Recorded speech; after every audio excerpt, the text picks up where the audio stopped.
A crown meant freedom, yet he spent 48 years swallowing soup through a thumb-wide slit of rusted iron.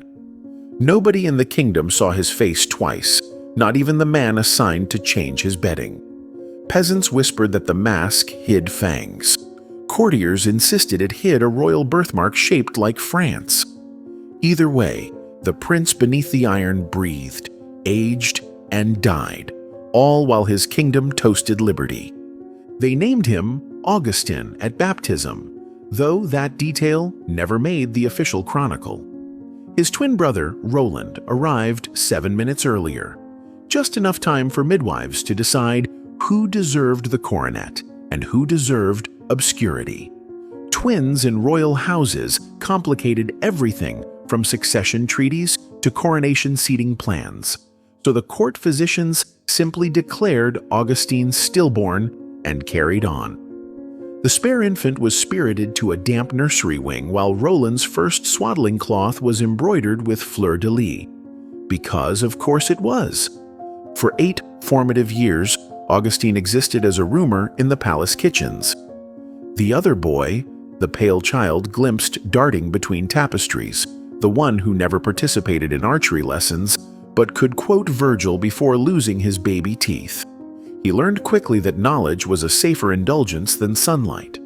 Tutors came at odd hours, entering through back staircases, so no duke would notice a duplicate prince conjugating Latin verbs by torchlight.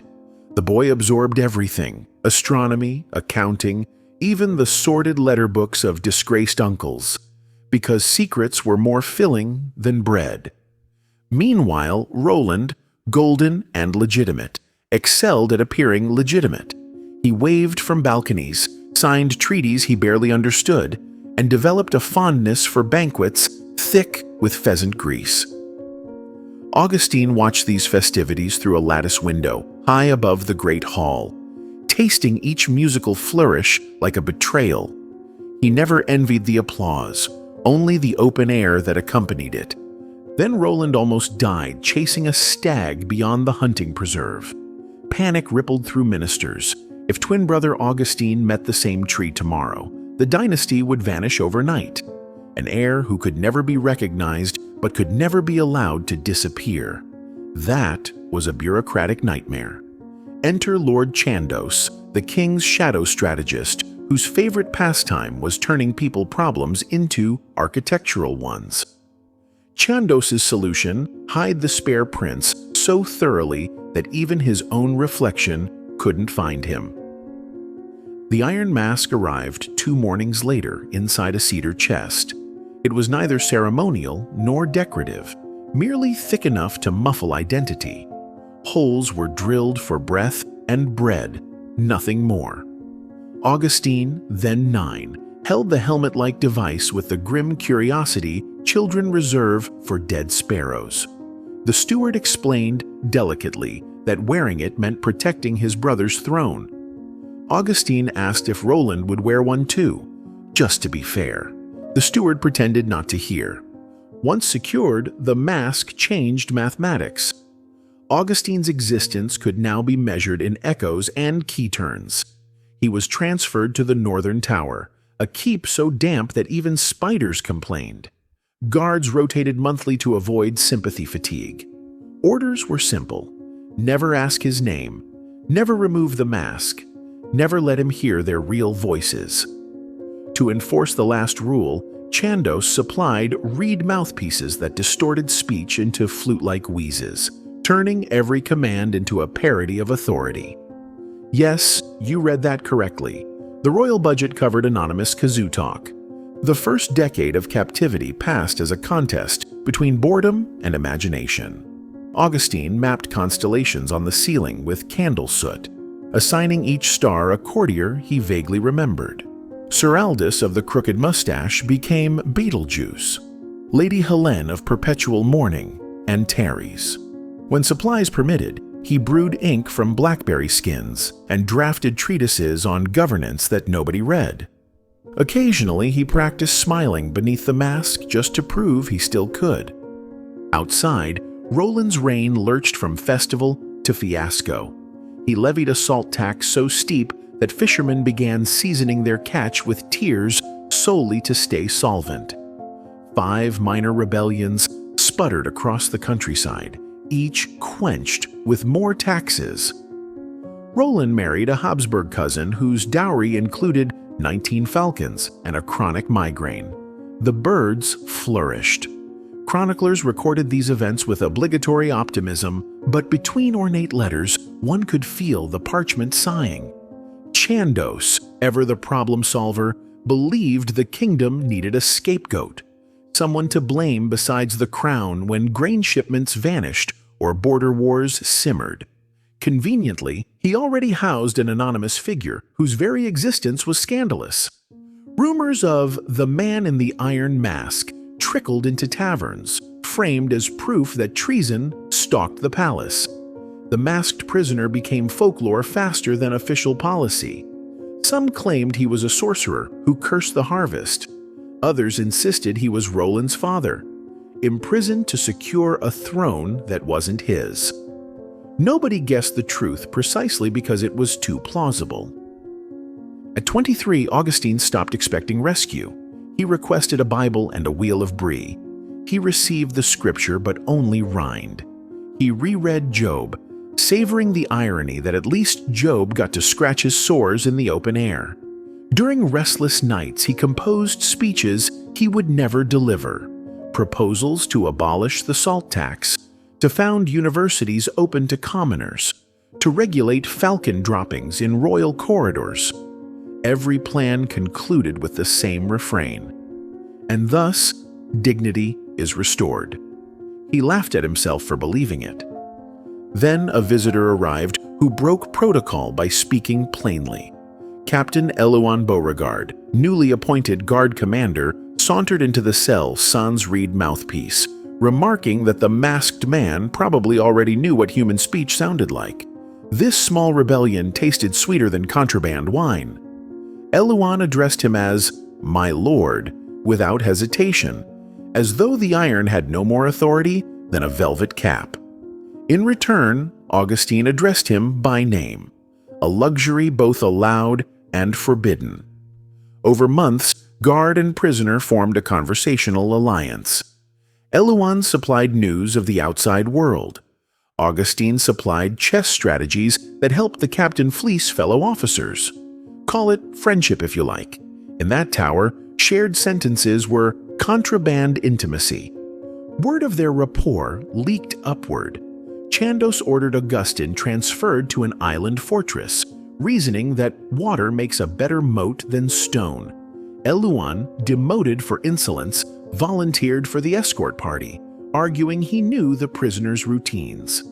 The journey by barge carried them through mist so thick it erased horizon lines, nature imitating the prince's obscurity. Midway, Elouan produced a small file hidden in his boot and offered it to Augustine with a shrug. The prince chuckled, pointing out that filing through solid iron would outlive them both. They tossed the file into the river like a private joke. Life on Ile Noire offered new sounds, gulls plotting theft, waves rehearsing eternity. Augustine's cell faced the sea through a grated slit, granting him a daily inch of sunset. It was enough to measure seasons: amber winters, copper springs, pewter summers. The mask corroded faster in salty air, leaving reddish streaks on linen. When Augustine reported this, the warden gifted him a second mask, freshly forged, heavier, because apparently regular cruelty wasn't complicated enough. Roland's court, meanwhile, spiraled from decadence into parody. To distract from famine, the king staged a tournament where knights jousted while reciting poetry about loyalty. 2 broke ribs, 1 broke meter, none improved morale.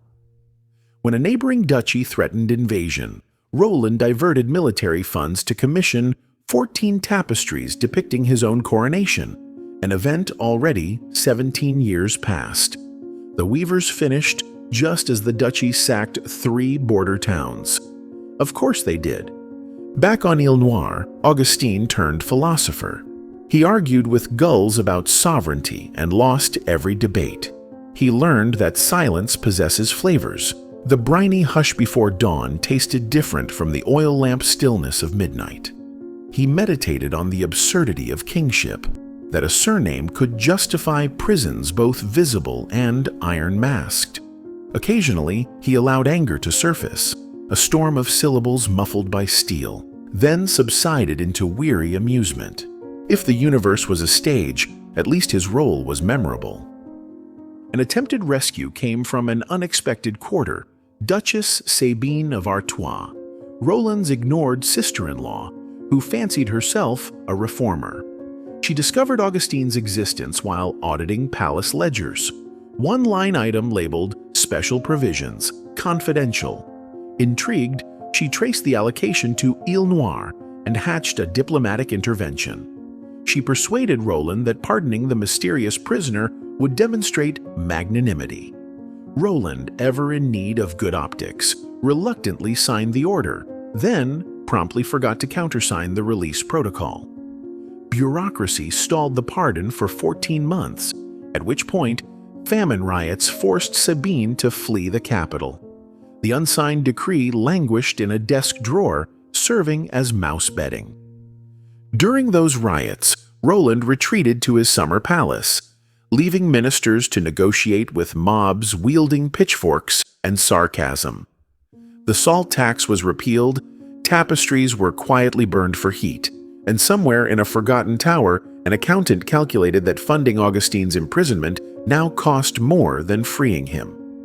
Chandos, aging and bereft of imagination, argued tradition must be upheld. Tradition won, as it usually does when nobody bothers to vote. The final winter began with wheezing. Augustine's lungs, never robust, succumbed to damp stone and iron-flavored air. The fortress physician prescribed leeches, a treatment rivaled only by praying for less weather. Elouan restored to a minor guard post, smuggled in thyme and dried citrus peel, believing aroma could at least remind the Prince of Gardens he'd never walked. Augustine thanked him, remarking that loyalty is merely nostalgia in uniform. On the second night of Advent, a gale battered Ile Noire. Roof tiles shattered like crockery. Torches guttered. Waves punched the rock base with drunken enthusiasm. Guards huddled in barracks, leaving corridors unpatrolled. Elouan seized the chaos to bring Augustine real wine, an antique claret liberated from the officer's pantry. They shared the bottle through the mask's drinking slot, an awkward communion.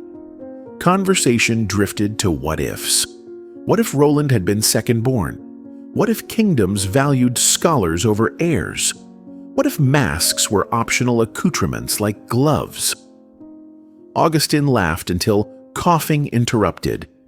He died before dawn, seated upright against the cell wall, eyes open behind the visor, as though still debating metaphysics with gulls. Elouan found him and performed the only dignity available. He closed the visor bolts so salt wind couldn't intrude. The official record noted, "Prisoner 641 expired of natural causes," omitting that his most natural cause was monarchy. Roland reigned another decade, but never matched the legend of the masked man.